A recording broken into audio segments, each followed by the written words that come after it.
good evening and a very warm welcome to another series by LeapScholar. So my name is Deeksha. How are all of you doing today? Hello to my YouTube family. I'm so glad to be back with all of you again. Hello Manasi. Hello Sahib. Hi Simranpreet. Do let me know how are you all doing and how's your preparation going? All right, great. Yes, so I wanted to ask you before I begin, do you face issues with time management? How many of you face issues with time management? So let me know. All right. Okay, I can see a lot of people have raised their hands. Sridivya, Rushali, sometimes, right? Okay, and in which module does it happen the most? So which module is the most difficult for managing your time?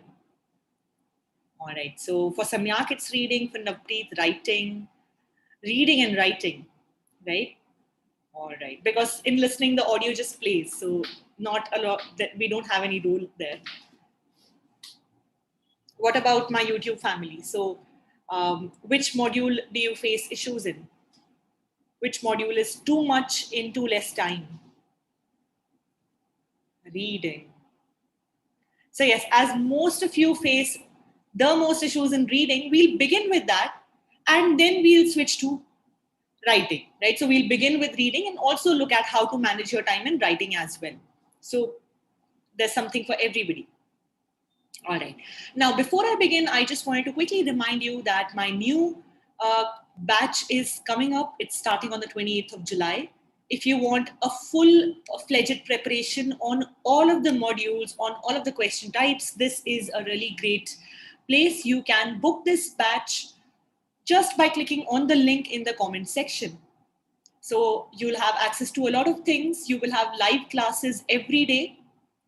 Additionally, in case you miss them, you would also get recordings for the same. And you get mock tests. So you get 5 full-length mock tests. And then there's one-on-one speaking evaluation and one-on-one writing evaluations as well. Yes, Surbhit. So only for today, we have an extra discount code on this. Originally, it's for 249. However, only for today, the price is 149.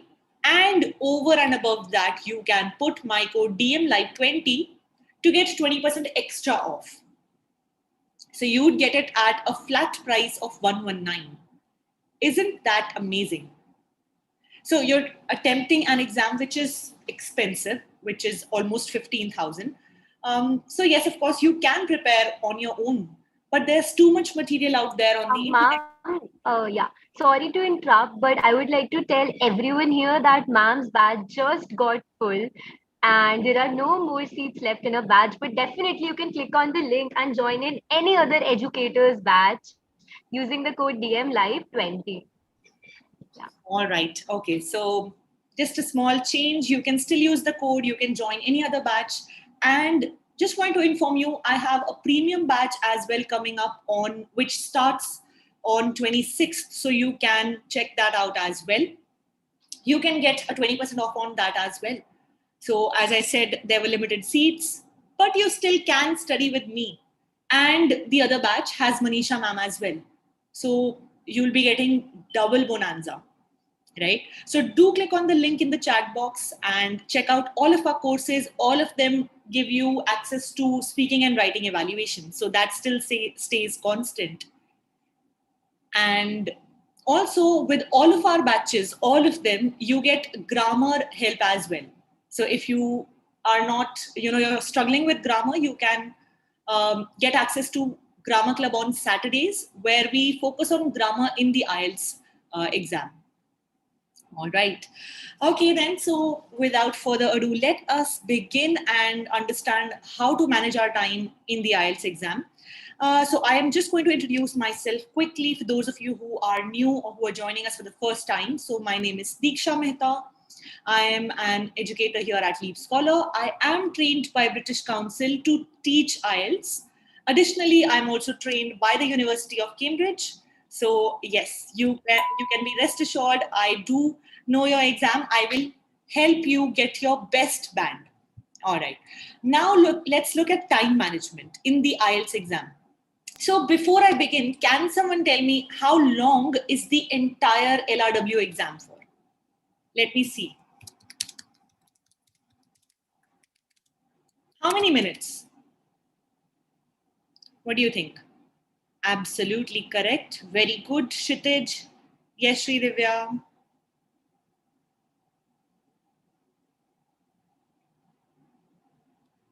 Mm, 45. Yes, Samyak is also correct. Lakshit, that's a little too long, right? Okay. Oh, Yogeshwar, that is too long. It's too long, right? Okay. Thankfully, it's not that long as well.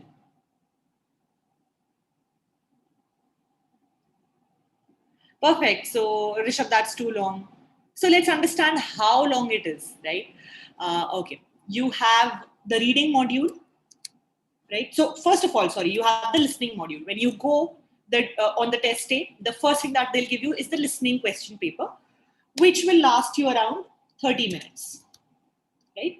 Then you have your reading exam, which will last you another 60 minutes. And finally, you would have your writing module, which is another 60 minutes, right? Now, in the listening exam, however, you would get some time extra for transferring your answers, depending on what, how you booked it. Whether it's paper-based, you would have 10 minutes. And if it's computer delivered, you would have 4 minutes, right? So that comes out to approximately 2 hours, right? And somewhere around 40 minutes, 2 hours, 40 minutes. So that means it's a long test. 2 hours of 40 minutes of just concentration. This does not include the 2 to 5 minute gap between each module. So 2 to 5 minutes the examiner would take to collect your paper and give you the next paper, right? So in case of paper-based test, you would have another 10 minutes added to this for just collection of the paper, your formalities. Now, before these 2 hours and 40 minutes, you need to report at least 20 minutes prior to the exam center, right? So you will be reporting 20 minutes prior, minimum, and then commute time as well from your house. So that means a good 3 hours, at least minimum 3 hours. Now, I know as Indians, all of us are used to sitting in long examinations thanks to our school and our education system. However, that was a long time ago. So we are in the lockdown since a year or so, and since a year and so, and because of that, we are not in the habit of sitting at a place for 3 hours. Am I right? Right? So that means I mentally may be in for a shock when I reach the test center. I may feel a little bit drained because I am not used to sitting for so long. Even I am not used to sitting for so long. I always take gaps after an hour, right?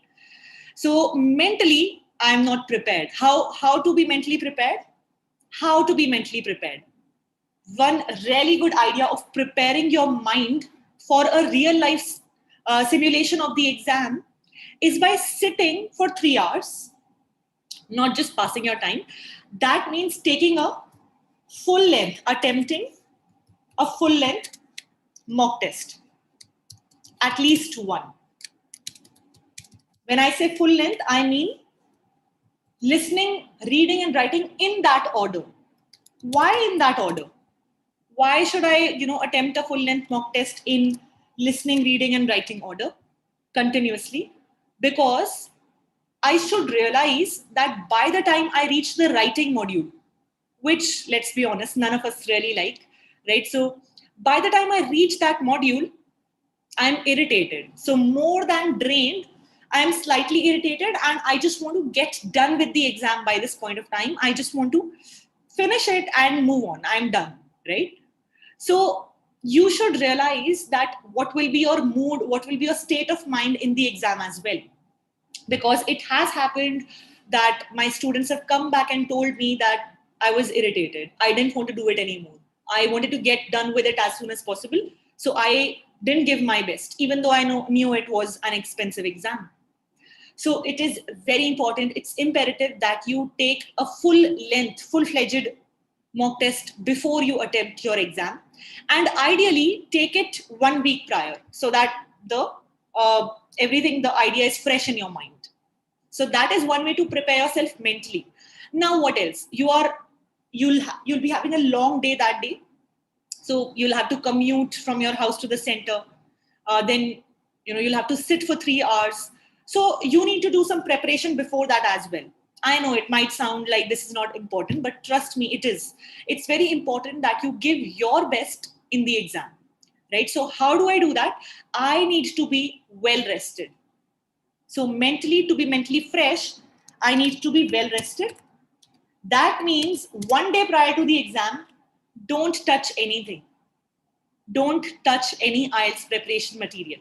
If you haven't learned it till then, you won't be learning it on the last day as well, right? So let it go. On the last day, do nothing, watch some TV, relax yourself, calm down, just have some tea, coffee, maybe read a newspaper, chill, sit with your family, right? And very important, sleep early. Sleep early, get some good 8 to 9 hours of sleep. Now, when you wake up in the morning, make sure you have a good breakfast. You are going to be empty stomach. You won't have a break for the next 4 to 5 hours. So eat something good, have a good breakfast. If you're hungry, your stomach will do the thinking for you by the end of the exam. So your stomach will tell you, let's do this soon, or you may not be able to concentrate as well, right?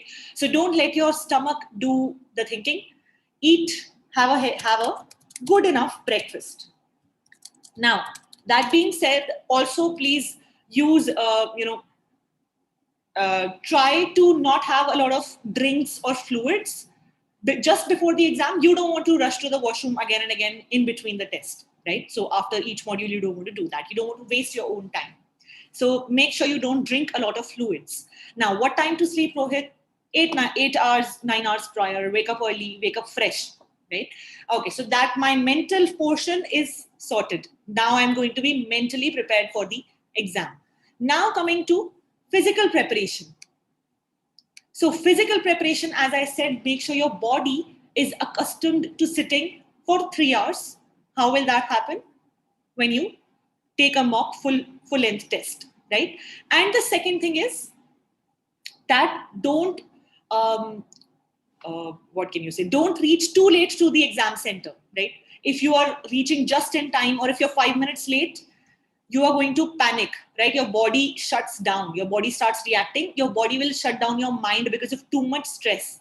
So I can't emphasize this enough. Please reach well before time, right? So reach before time. Okay. Now that we are prepared mentally and physically, let's tackle each module separately. Let's begin with the reading module. So let's begin. Before I begin, can you tell me for academic students, how many passages are there in the reading module? Perfect. Absolutely correct. All right. So we have 3 long passages in the reading module, and all 3 passages are followed by 10 to 15 questions. So there are 40 questions in total. There are 40 questions total, and you have just 60 minutes to attempt it. So what do you think? How should you divide your time? How much time should I spend on each passage? What do you think? Okay, very good. Absolutely correct, Navpreet. Not a problem at all, Jetstream. All right. Okay. Okay. Great. So a lot of you knew. However, just wanted to inform you that all the 3 passages are not the same in length and in difficulty. They are not the same in difficulty level and length as well. So please don't distribute your time equally. Don't spend 20 minutes on each. That is not a good way to do it. Why? Because your first passage is usually not long. It's usually not a long passage. Additionally, the number of questions are also not as many. So in the first passage, I've usually seen 10 to 12 questions. That's it. The passage is not long, the questions are less, and the level of passage also is a little easy. That means I don't need to spend a lot of time here, right? So easy passage, short passage, few questions. That means 15 minutes is more than enough. Don't give this passage more than 15 minutes. Then when you move to the second passage, this will be long, right? This will be a long passage. Number of questions will also increase. Now give this 20 minutes. And the last passage is notorious for being usually the longest.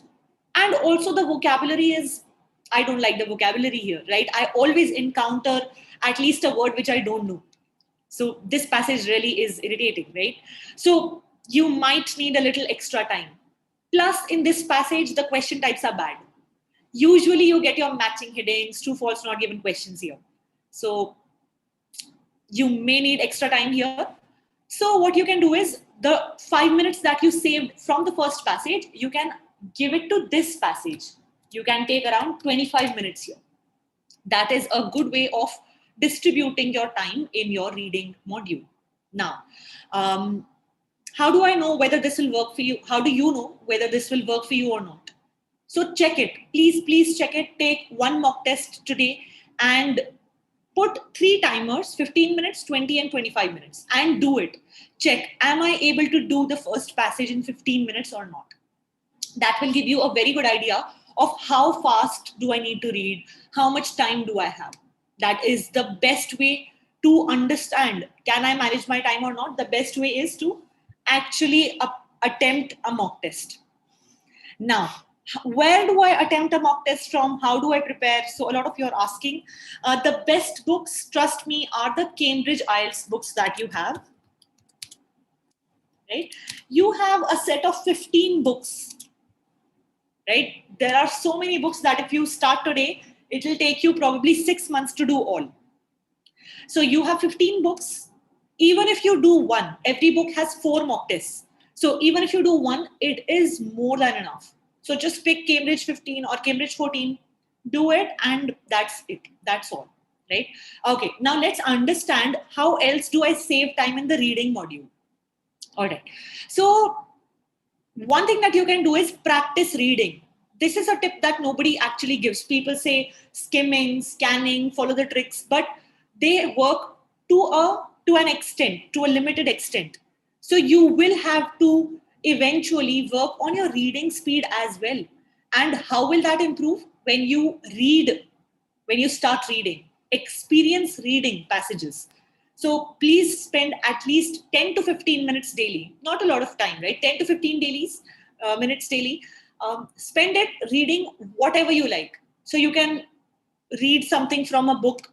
You can read a journal, let's say, if you are a science student or an English student, let's say an art student, you can read a journal. It will help you improve your subject knowledge as well, right? Read magazines. So you can read scientific magazines, right? Newspapers will always do wonders. Every day when I look at the newspaper, I always find one word which I didn't know. So if I learn one word every day, that means by the end of the year, I have 365 new words, right? So that is how you should do it. Take a newspaper daily and read till the time you find a new word. Trust me, you'll find one within the first 2 minutes. So one word daily from the newspaper. That's all, right? Now, the second thing is knowing the questions. If you know all of these 9 question types beforehand, you understand what you have to do in the question. You won't waste time looking at what are the instructions, what do I need to do. If you already know, you look at the question, you know, all right, I need to fill in the blank and I need to use the options from the table. That will help you decrease your reaction time. So knowing all the types of questions, practice each question type at least once. You should know what needs to be done in a question. So as you can see, there are 9 different types of questions. Let me quickly explain them in a very short format. No, no, Deeksha. So yes, the first passage is not long, second is longer, and third is the longest. All right. So the first question is multiple choice. Now, this is super easy. Everybody knows the format. Anybody who's seen KBC? How many of you have seen KBC? Kaun banega crorepati? Perfect. Everybody's raised their hands, right? Literally, I have 237 hands raised. Okay. So everybody's seen KBC. This is your KBC, except for the fact that you don't need to use your general knowledge. You just need to pick the answer from the passage. Now, if you have attempted MCQ questions, you would know what's tricky. The tricky part is that all the four options are in the passage. So that is where they may confuse you. Let me show you an example. For example, the question may say, let's say, when was the king A born? Let's say that is the question, right? The question says that.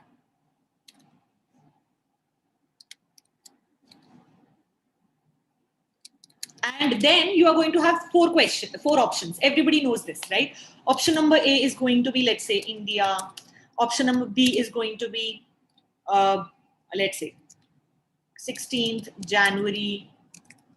Option C is going to be 1569, or let's say 1789, and option D is going to be, okay, let's change this.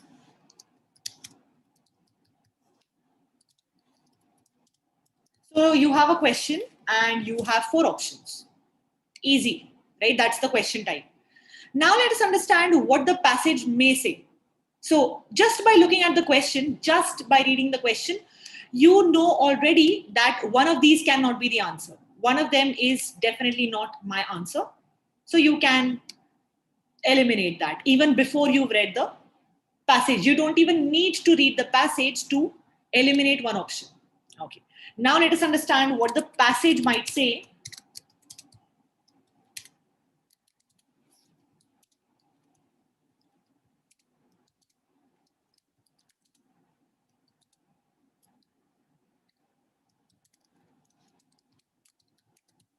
So here is your passage.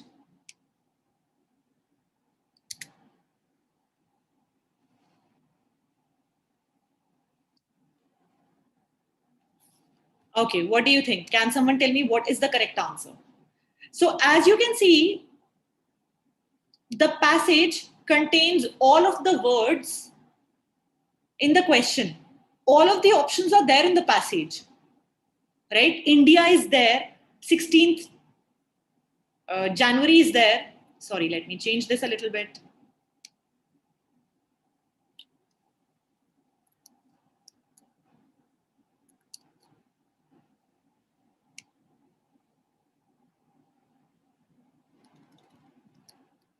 All right, sorry, there you go. Yes. So as you can see, most of the options are there in the passage, right? There's India, there's 1769 as well. So just because, can somebody tell me why is India not the answer even though it's there in the passage? What do you think? Why is India not the answer? Perfect, right? So India is not the answer because it says when was the king born, right? So that is the problem with multiple choice questions. All of or most of your four options are going to be there in the passage, which is why they will look tricky. Not always be the question this easy, right? So they will always be there in the passage, which will make you think, all right, this is also there. This could also be the answer. You need to select that answer, which is answering your question, right? Okay, so now we have three options: 16th Jan, 17th century, and 18th century. So what do you think? Now can you tell me the answer?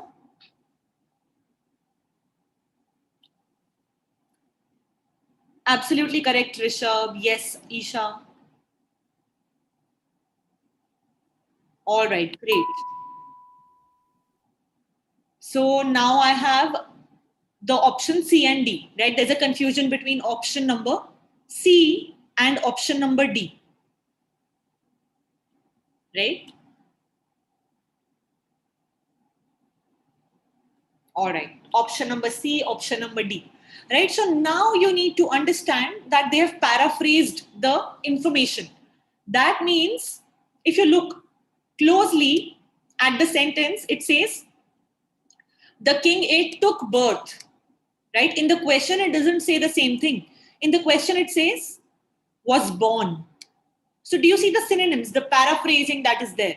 Similarly, for 1769 as well, they've done paraphrasing. They've written it in another manner. So what is 1769?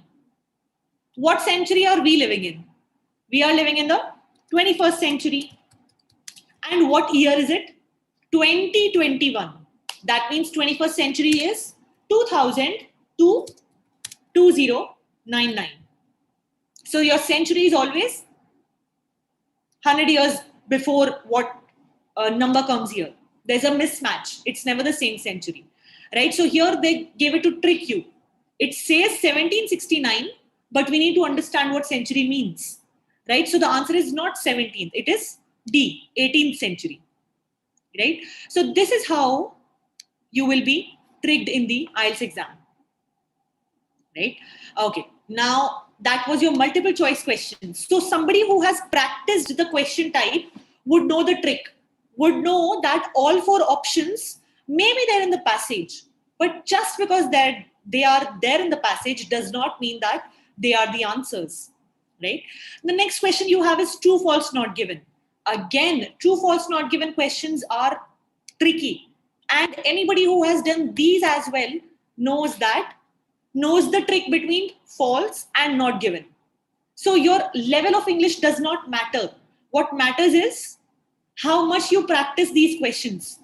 I know these are tough, but if you keep practicing them, if you practice them extensively, I can assure you that by the end of, let's say, 4 or 5, 6, 7 mock tests of just these questions, you would know all of the tricks that they have. All of the tricks, right? For example, let me show you a trick. So some of the students are from my batch. I'm sure they would be able to get it. Let's look at one of the tricks that they do in your true, false, not given questions. For example, one very common trick, which is there in almost every third mock test, is in the passage they will say, let's say, dears are, let's say, so for example, they could say that, let's make it easy. In the movie, SRK was substituted for another actor. And in the question will tell you, let's say that in the film,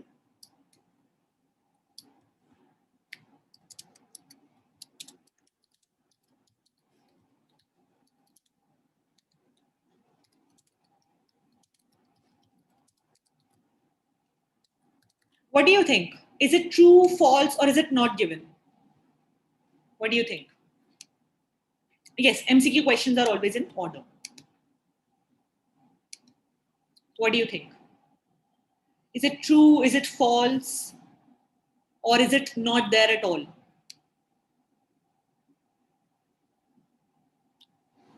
Very good. Perfect. So a lot of you have given the absolutely correct answer. What about? All right. So there is slight paraphrasing and there's also some grammar at play here, right? Okay, so let's understand what is the first statement saying, what is the answer. Let's look at the paraphrasing, right? The first statement says in the movie. Here it says in the movie. In the question, it says in the film. That's fine. Movie is a synonym of film. SRK is SRK. Substituted the same verb. Then it says another star. It says another actor. Right? So that looks like it's the same sentence, isn't it? It is the same sentence. Should have been true. But it's not true. Right? Why? Because of the grammar. If you look at the preposition is changing the entire order. What does the first question mean? Who was in the movie? In the first passage, according to the passage, who was there in the movie? SRK or another actor? What do you think? As per the passage, who was there in the movie? No, right? As per the passage, SRK was there in the movie. So SRK was in the movie. Substitute something for another thing means instead of this thing, the first thing was there. Instead of this other actor, SRK was used, right? SRK was there. Whereas in the second question, it says with. That means they dropped SRK and they used another actor. So is this information not contradicting? The passage is saying that SRK was there and the question makes the entire situation opposite. It says the other actor was not there, SRK was not there, the other actor was there. So it's saying exactly the opposite thing, a contradiction, right? So it's the English language. There are only so many tricks that are possible. There are only the same tricks that they keep using of grammar, of vocabulary, right? So if you look at the Cambridge IELTS books, I can show you the same trick substituted for and substituted with used in at least 3 mocks, right? So which is why it's a brilliant idea to practice a lot of these questions. So once you've practiced a lot, you would have all the tricks on your hand, or all the tricks on your hand, right? Next, you have matching headings. Now, these questions are notorious for, being very time consuming. Now, tip for this question, how to save time in this question. If you start reading the entire passage and do things, it won't work, right? So trick for this question is, first thing first is read the questions before. That means read the headings before answering. In all passages, read the questions first, and especially in matching headings, make sure you've read all the headings prior.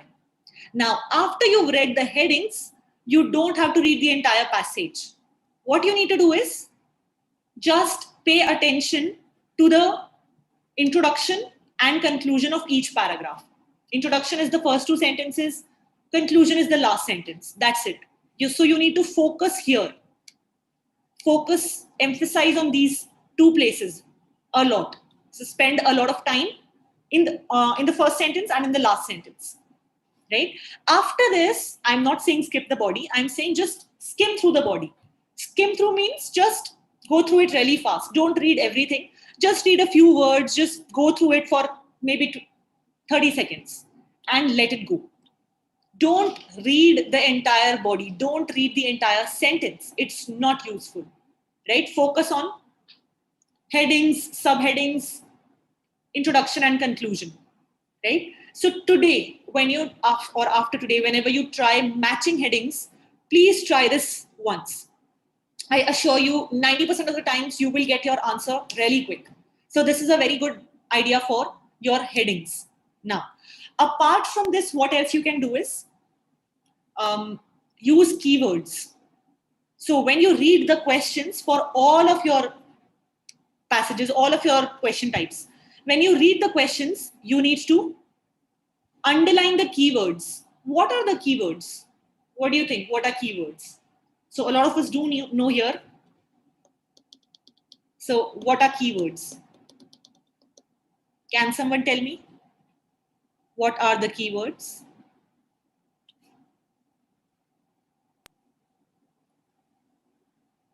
Absolutely correct. Good, Sri Divya. Yes, you can highlight even in the computer delivered test. So keywords are capital letters. Anything that begins with a capital letter. A proper noun, place, city, country, a company, anything that is a proper noun which has a capital letter, or your numbers. Any number is a good keyword. Why? Because they stand out, right? They stand out from in the passage.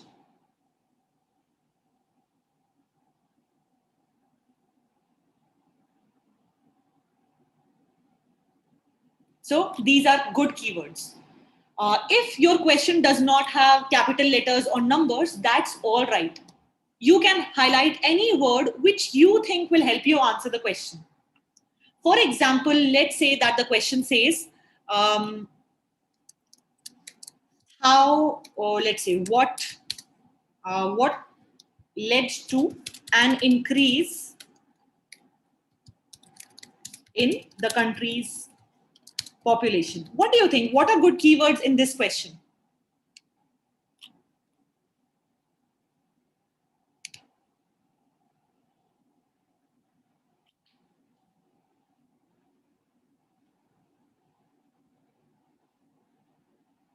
So,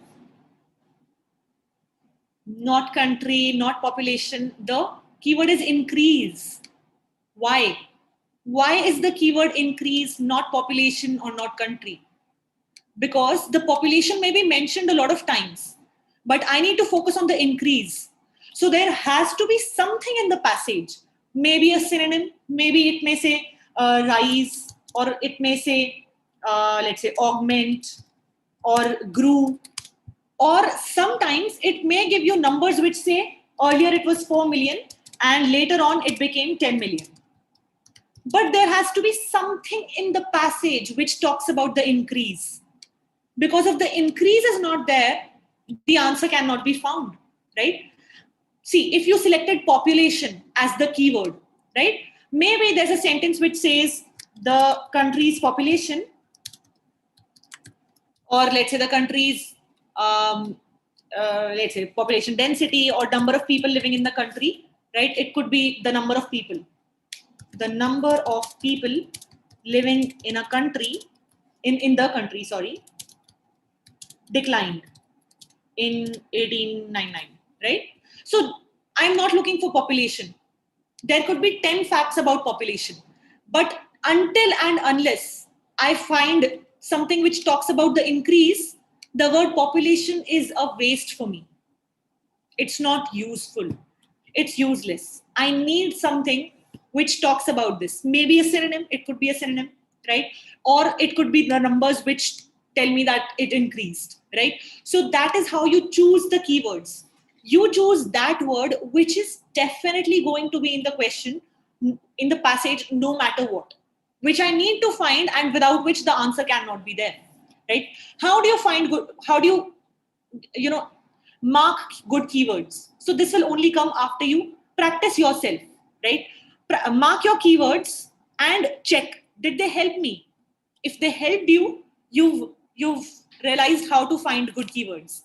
If they don't help you, that means we are still not marking good keywords. So only you can help yourself, right, to understand what good keywords are.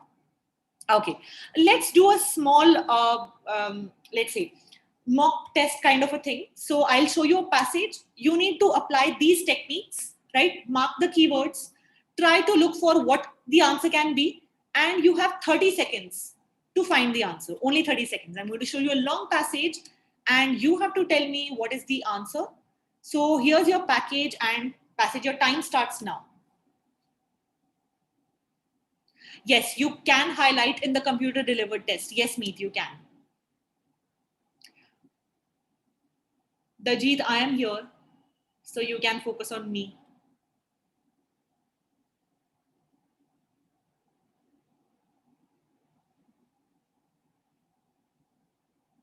Same here, Umesh. But Umesh, once you learn it, it becomes easy. Then you start looking forward to it.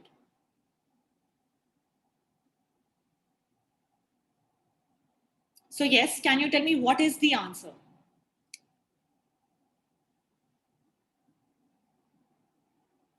Are you sure? No Gun, no Klavita, no Navpreet. Good Meet, no Tejas, no Sushma. Hardik, I would recommend the computer delivered test.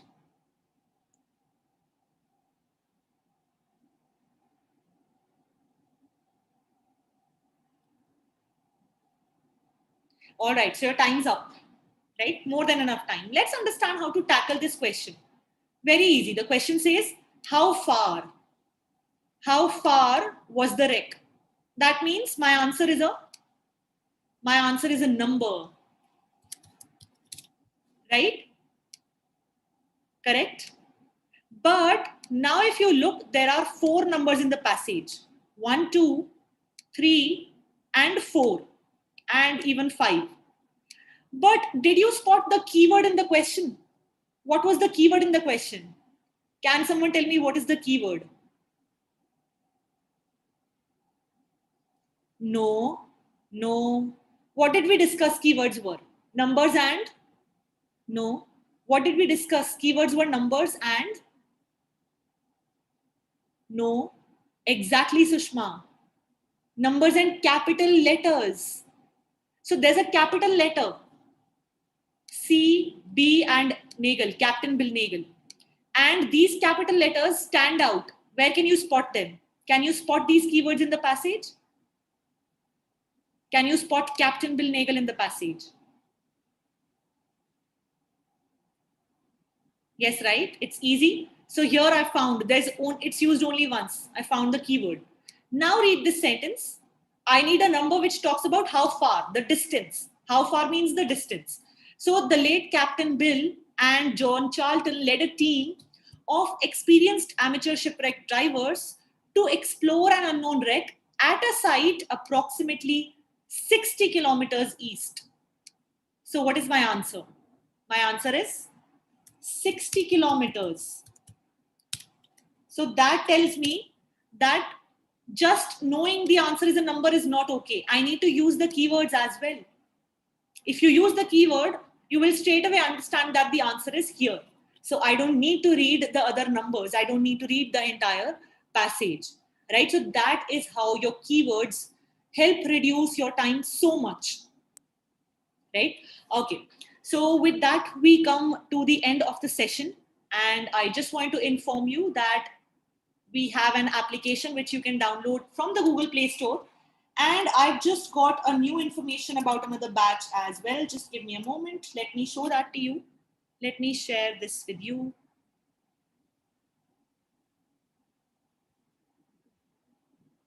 All right.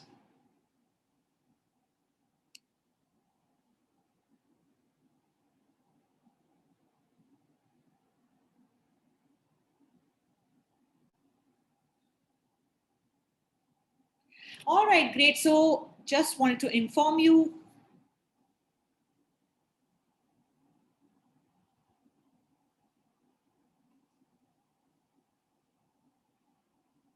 that yes, so just want to inform you of my course. If you want to join my course is starting on 26th of July, which is on Monday, and it's a premium course. So it will cover everything, and it shall also have Manisha ma'am. So you get Manisha ma'am. Let me tell you about Manisha ma'am. I and Manisha ma'am will be taking the course together. So she's the lead educator. She's one of the best educators in India. She has more than 20 years of experience. And can you guess how much Manisha ma'am's student scored? So Manisha ma'am's student Prasjit scored a band 8.5, not overall. Overall is no big deal, right? He scored 8.5 in writing, which is the highest score all over Asia. So Manisha ma'am is an absolute pro at writing. You will also have me. You will have grammar, computer delivered mock tests, and you will have 8 speaking evaluations. So this is a once in a lifetime opportunity. This batch is one of our premium courses. So this you can get only for $7.99, and you can use my code DMLive20 to get another 20% off. All right. So how many of you am I going to see in the batch? So exactly, that's me plus Manisha ma'am. Awesome. I can see so many hands being raised. Lovely, Aisha. I look forward to seeing all 30, 40 students. Sushma, Harveer, Navpreet, Vikas, Tamanpreet, Lely, Sharan, Benisha. All right. High five. I'm going to see all of you on 26th, on the Monday. And the timing is amazing. So even if you have office or college, you can still join us. It's a 9:15 p.m. batch. So after your dinner, have a cup of coffee, join us and learn IELTS with us. All right, that is all from my side. I shall take your leave. Thank you so much for joining us and being here with me throughout. All the very best for your IELTS exam. Thank you, everyone. Bye-bye.